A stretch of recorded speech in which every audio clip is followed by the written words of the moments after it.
Alright guys, patch 2.3 has launched this morning, and we're going to be taking a look at all the patch notes here in today's video. I'll give you guys my opinions as to whether they're enough, if there's anything they missed, and we'll also give some predictions on the future of the meta. But before we do that, if you guys haven't seen the new Lord Select screens on the main menu of the campaign, make sure to go check those out. So for the following Lords, Karl Franz, Gelt, Manfred, Heinrich Kemmler, Thorgrim, Ungrim, Grimgor, and Azag, they all have new select screens, and they are super cool. The Karl Franz one is so awesome. There's like a statue of Sigmar, he's like walking up to it, and then of course Ungrim is I think he had just slain a Star Dragon or something, and Balthazar Gelt's like summoning the Wolves of Gehenna to take down some zombies. It's really just chef's kiss. They did a great job with that for sure. So let's go ahead and break down the multiplayer changes. So if you guys don't know this, when Total War Warhammer Immortal Empires came out, there was like a massive blanket buff compared to Warhammer 2 to the vampire counts in terms of like leadership. And I don't know if this was for the Tomb Kings as well. I think just Undead in general just got like big leadership buffs, which obviously, they have the benefit of being unbreakable. If you look at the applications in domination mode, they actually capture objectives while they're broken, whereas human units don't. So getting their leadership buffed, the crumbling is supposed to be the countermeasure to that, but the leadership being buffed obviously was like kind of crazy. I remember looking like vampire counts get magic damage here, they get leadership here, they get cost reductions here. There was so many weird buffs to them, but now it looks like obviously CA has seen that maybe it was a little bit of overkill there, and they're going to be trying to tone them down. But it's not just vampire counts. Also, vampire counts, Tomb Kings, and Vampire Coast are all getting blanket leadership debuffs. So in patch 2.2, which was the most recent one, they increased crumbling damage by a little bit. Crumbling still doesn't do that much damage, even with those changes. But ideally, with slightly less leadership on these units, maybe they'll be crumbling a little bit longer, which will then make the crumbling more comparable to like demonic damage, which I don't think it will. My kind of baseline predictions is that I think this will hurt probably vampire counts the most, since they have to be in melee, quite a bit. So they're going to be more involved in leadership effects. But for Tomb Kings, I don't think it's going to be too much of an issue, nor do I think that for the Vampire Coast. But it's a step in the right direction, because, who knows? It's early on, just kind of wild card predictions there from my part. But I do think that it's good. I mean, obviously, skeletons should, crumble a little bit faster. Zombies should crumble faster. You get the picture. So that's kind of basically all encompassing it. So Undead are meant to spend a longer amount of time in the crumbling state compared to demons. That's why demons should have base higher leadership, right? So yeah, it's a slow death. You can see the rationale for that, which makes sense. Seems fine. We'll see how it all plays out. So going down to Bretonnia, Footsquire is getting a nice buff, and that's not bad at all. I'm happy to see it. Bretonnia does have pretty mediocre infantry, but we did see towards the end of patch 2.2 that Bretonnia was making a little bit of a comeback in the meta as it pertains to infantry usage. Footsquires, Battle Pilgrims being a very common core piece, but I'd love to see it. I think that's a good change. I do also think the Grail Relic going down to 300 is nice. I think it was severely overcosted before, extremely niche, but at 300, we might see like one of these being, mixed in almost every build. Like that's really cheap. That's like the price of a Men-at-Arm. Like why not just have that on an objective where your knights or your infantry are going to be fighting? It seems good. I still think compared to Corpse Guards, which just give like cost pretty much like similar in the ballpark. I can't quite remember. I think they're a little bit more depending on which variant, but Corpse Guards are just so much better than them. They give like AoE buffs, and some of them can give healing and stuff. But yeah, it's really strange when you compare those two units. But nonetheless, I think it's fine. Also, if Grail Relics have SEM capture weight, so if they have 3 cap weight, which is normal for SEMs, that could actually be decent. It's kind of like having a foot character to just like hold an objective and be tough to remove. So I don't hate it. Now, looking at Men-at-Arms, cost reduction, I think very, very warranted. Men-at-Arms with shields down to 300, Spearmen at arms with shields down to 300. I really like this. I think the Bretonnia changes are good. I think they were sitting close to 50% last season, so this could help them go up a little bit. I mean, it's not like substantial stuff, but it doesn't hurt. Maybe a couple percentile, points, who knows? And this is one of my favorite things, actually. So Lance Formation adds a 50% mass multiplier. So the way that like charge impacts work, you've noticed the Khorne ROR, right? The Bulldog Cab, as I like to call them, the one that has the murderous charge ability. The reason why they do so much damage is because of the mass and acceleration stuff they get. So maybe Lance Formation could be pretty nasty now. I'm excited. They do take a melee defense hit, but that's honestly not a big deal. If you're on point with your micro, you just get the Lance Formation charge, and then you switch them to basic formation, and you will nullify that. It really won't be terribly significant. But yeah, I think this is good. I'm really excited. Overall, I'm happy with the changes that Creative Assembly has put in with Bretonnia. Good job there. Now, going to the Dark Elves, let's take a look here. So these are just kind of aesthetic sync. Cold Ones pretended to fall off invisible horses. This is for campaign, and for multiplayer, change Crone Hellebrand's Blood Voyage armies in multiplayer campaigns. Okay, so it looks like Dark Elves really didn't get anything for multiplayer, which is fine. Let's see, yeah, so it's talking about campaign stuff. They didn't really need it. Dark Elves are like an upper tier faction, very competitive. I don't think any of their units really needed nerfs per se. I know some people might say like Malekith Soul Stealer, but it's really not that bad. Like it's not nearly as bad as some other issues we have in the game. So yeah, overall, all good there. Now for the Dowie, looks like not much going down here. And again, dwarves were sitting at a pretty happy 45 to 50% win rate. Yeah, dwarves are a tricky one. They have their glaring weaknesses, but they're also very, very strong in the right circumstances. You often see them at high-level plays, like a niche counter pick, and they've always kind of been that way. I'm thinking at the dwarf roster, like, what would you really need to buff there? Like, nothing is, like, just awful. One thing I would like to see for dwarves would be, like, a flame cannon. Like, flame cannon, like, getting buffed to be actually decent and, like, different than some of the other artillery choices could be cool, but yeah, that's fine. Now, Cathay got some minor nerfs. Formation attack went from 9 to 5, which I think is good. I think that's like going to be really nice for our land battle friends as well. Cathay is obviously more oppressive in land battles where they could just kind of sit in a box and just sit there with, artillery or whatever and, corner camp and kind of enjoy all that sort of good stuff. But, Cathay wasn't like an oppressive faction, but formation attack was pretty good. Overall, I don't think it's going to make that big of a difference. I think Cathay will sit around a similar win rate and will be strong. Their infantry still have crazy baseline stats with Harmony outside of the melee defense. So, yeah, I think they'll be fine, and it's not that big of a nerf. Now for the greenskins, let's go. This is all campaign stuff. Azag now has his art armor in the battle set. That's nice, because yeah, he did lose some of his items when he was on his wyverns. So that's pretty cool. Savage Orc Boar Boys getting a cost reduction, kind of out of left field, but they were never used, so I do like to see this. It's cool. I mean, they certainly pack a punch. Very, very, very, very much a glass cannon unit, so it certainly feels better to pay 50 less gold, so I'm not going to complain, man. Boarboy Biggins brought down to 1,000 as well, so yeah, certainly those units warranted a cost reduction. Kind of a random thing, but I'm not going to complain. Overall, the greenskins are in a pretty decent state. At the end of last season, they ended with a very balanced win rate, around 50%. They are performing well into many of the meta factions. They're one of the few factions that could actually consistently defeat the Skaven Globadier spam, so I'm very, very happy to see this. I think greenskins are in a good spot. Some nice little buffs here, can't complain. Now for the High Elves, nothing really changing. Honestly, you don't change them. They just got a bunch of blanket changes. They were sitting around 50% as well. We're a nice balanced faction. Obviously a little bit leaning heavily into Reavers and Lotherns and things like that, which is, let the High Elves have their moment in the sun, all right? They were terrible for years. So I don't want to see them get like nerfed after they just got buffed. They're not even OP. Glad to see the High Elves didn't get touched here. So down to multiplayer, we're going to be looking at Khorne. So Chaos Knights of Khorne. This is actually Warriors, if I'm not mistaken. I think this was just a bug from CASN. Or, they just typed the wrong name there. So, yeah, Chaos Knights at 800 would be pretty egregiously broken. But, yeah, I think this is their Warriors going down, the shielded variant, which is great. Khorne is a solid faction. And I know I sound like a bit of a broken record, but, yeah, they ended quite well last season. They weren't, like, quite as strong because they're lack of magic. But I think, like, even little changes where their Warriors become, which are very cost effective, getting reductions will be quite nice. So yeah, I dig it, man. I like this. That's fine. Khorne doesn't need too much love. Like, what's really terrible on their roster? I mean, I think Blood Shrines and Skull Cannons are actually underrated. Obviously some of the characters and whatnot, maybe like the other Bloodthirsters, but they already had cost reductions and they fulfill their niche purpose. So yeah, Khorne's fine.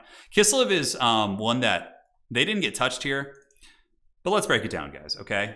Like the way that Creative Assembly works in terms of like balance to a large extent, and Warhammer 2, certain factions would just suck and then they'd get a DLC and they would, become tyrannical. Now, the problem is if you look at Kislev's win rate now with their severely incomplete roster, I mean, Chaos just got massive DLCs, right? Like tons of stuff. And Kislev has got nothing. Cathay has got nothing.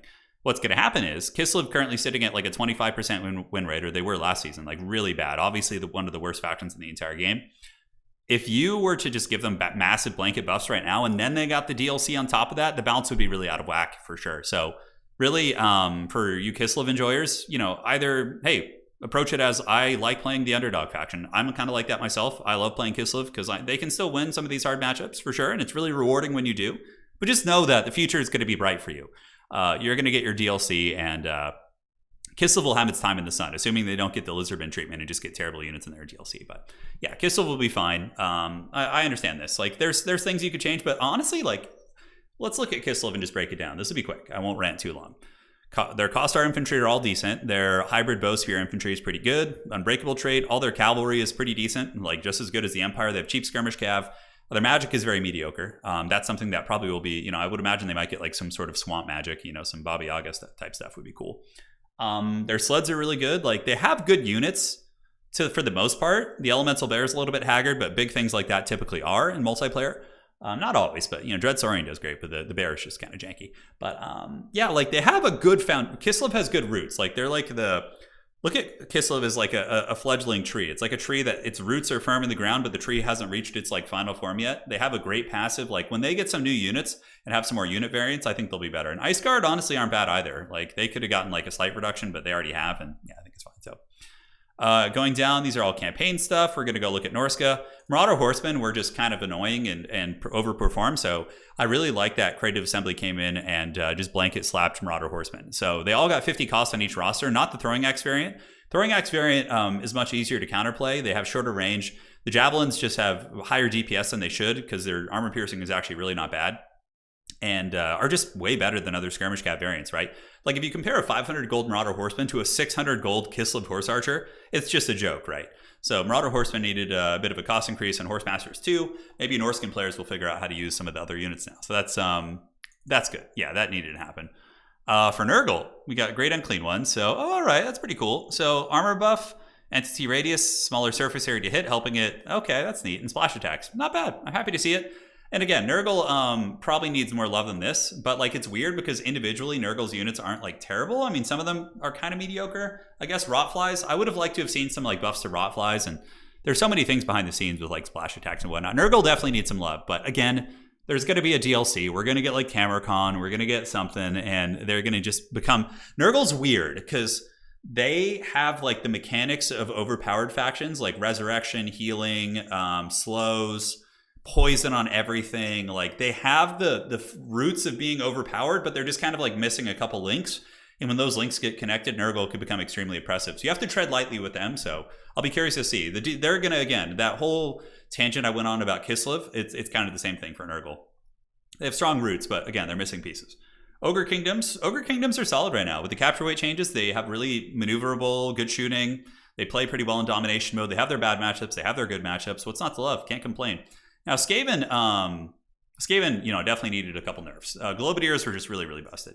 So Globadiers getting 100 gold cost increase, I think is, I don't know. I'm more of like a, I don't know. Is 100 gold enough on Globes? I think you could even get away with 700 gold, but 650 is fine. 100, if it had been 50 gold, I would have been really disappointed, but I think 100 is okay. We'll see how it plays out. Another reason why, you know what?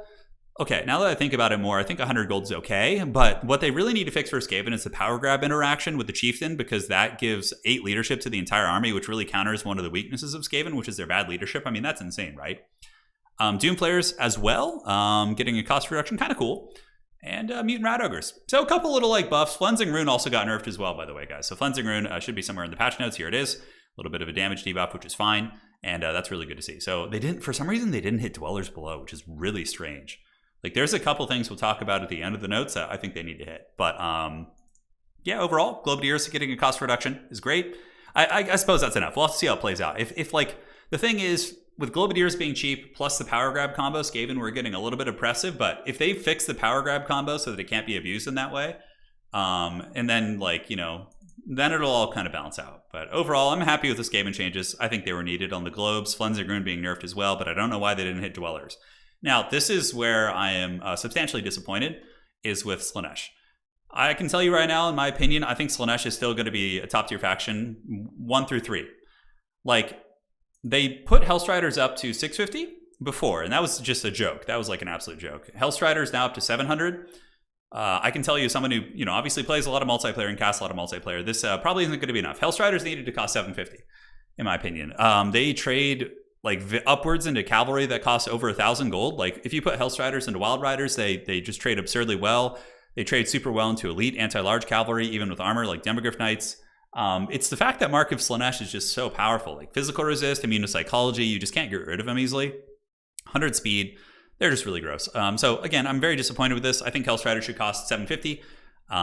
Again, make them cost the same as Hellscourges. Why wouldn't they just cost the same as Hellscourges? They're basically just the same unit that do different things. One's infantry, generalist, one's anti-large. Again, I think Slaanesh is going to be very dominant still. I don't think much is going to change, and I expect we're going to be stuck with OP Hellstriders for another patch. But again, I hope I'm wrong. I really hope it's enough. But yeah, overall, this wasn't enough here. Now, for the Empire, this came out of left field. I'm pretty happy about this.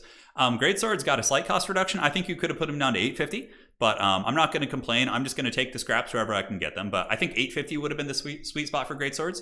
And minor cost reductions on State Troopers is great. I think that was warranted. State Troopers are pretty awful compared to infantry from other factions. So getting a minor cost reduction will really help Empire get away from War Wagon play and start to play like wider playstyles, which I think is really fun.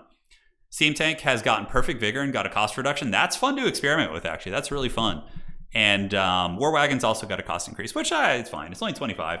If it had been like 50 or 100, that would have been kind of problematic, but yeah, war wagons are really good, but yeah, it's fine. I think in tandem with the state trooper cost reductions, you're going to have a couple extra units in your army and great swords, maybe seeing a little bit of love, and also the steam tank. Steam tank could be a thing. So Tomb Kings, getting into the undead. So if we look at undead, just take a look here, guys. I don't need to go through every single one. These are all leadership decreases. Most of them are 5. So if you look at like baseline infantry, it's actually 10 for the warriors.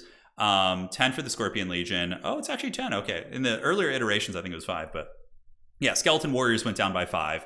Spearmen by 10. So this is going to be really interesting. I mean, if they do indeed get more crumbling damage, that could be really, really big. On top of that, Realm of Souls got reduced by 0.2%, which is substantial.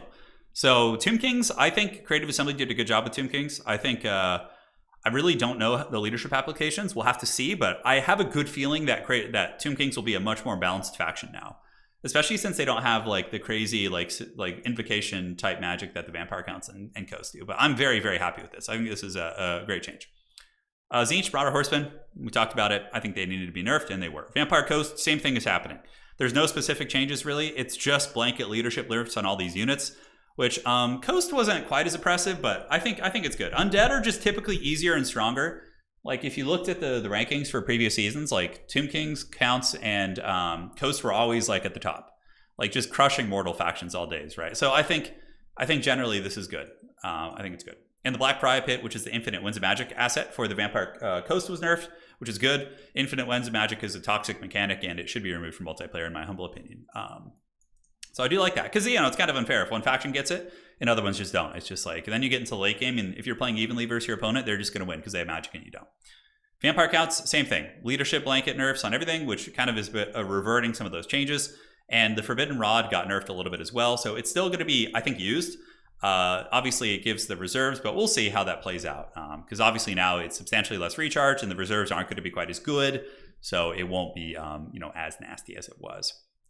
So looking at Warriors of Chaos, Hellstriders obviously get the associated cost increase, Horsemen get increases, and the Forbidden Rod also getting nerfed here. So I like the Horsemen nerfs, but the entire variable of Warriors of Chaos being just stupid overpowered is because of Hellstriders. So really the efficacy of this nerf is going to be dictating that. I personally don't think it's enough. 750 is a sweet spot. I feel like we're going to be here like 6 months from now, and we're going to be talking about patch notes where they go up to 750, and we'll be like, finally, we made it. Wood Elves. War Dancer's got a cool buff. I actually like this a lot. This is really cool. Giving Wood Elves like a sustainable punch piece. Bonus versus infantry, +4 is really good. And also going down 50 gold. Like, dude, War Dancers might actually be a staple. And I look forward to seeing Wood Elf players kind of experiment with those. So yeah, those are all the changes, guys. As it pertains to multiplayer, these are obviously campaign things. So hopefully you guys enjoyed the breakdown. My predictions, so far, Slaanesh, I think, is still going to be just an overpowered powerhouse. Warriors of Chaos in the same boat, simply because that Hellstriders didn't get nerfed enough. Granted, Horsemen, maybe Slaanesh will be stronger. The Horseman nerf is going to hurt Chaos. They usually bring a lot of Horsemen, so that's good. But I still think Warriors of Chaos, Slaanesh will be top tier, like hands down. Tomb Kings, I think, got nerfed adequately, because with the Realm of Souls and the leadership, I think that's going to add up. Vampire Counts, I think, will be in a bit of a more balanced position, around like 50%, 50 to 60. Coast will be more balanced. I really think they just missed the ball on the Hellstriders, but everything else, I do like the changes, and I'm excited to see. Now, over the course of the next weeks, I'll do a video on like what I think still needs some like balancing. Once I'm able to kind of get my hands into some tournament play, and I don't want to just talk for a lot before I've really played in tournaments. But overall, I'm happy with the patch. I like the buffs to Bretonnia. I like the Empire buffs. I like the Undead changes. I think those will be good. Of course, we'll have some hard data after a couple weeks. I think Slaanesh needed a little bit more nerfing, especially as it pertains to their mark, which has no downsides. All the other gods basically have some sort of a downside, right? Although Tzeentch doesn't, but Tzeentch isn't performing that well anyways. Gislev and Nurgle, I'm not too worried about them. I think they'll be fine. I think they'll get DLC and they'll be cool. So, GG, well played. Appreciate you guys. Let me know your thoughts. Do you agree? Do you disagree? I'd be quite curious to hear your opinions. And we'll be having a tournament tomorrow morning. So if you guys are watching this, it should be like 10 or 11 at night. Can't remember. But we're going to have a tournament tomorrow morning at 11 a.m. Pacific Standard Time. I'm going to be playing in it. It's a Swiss League, guaranteed 4 games. It should be a lot of fun. Appreciate you all. See you on the other side. And Sigmar blesses Ravaged Body.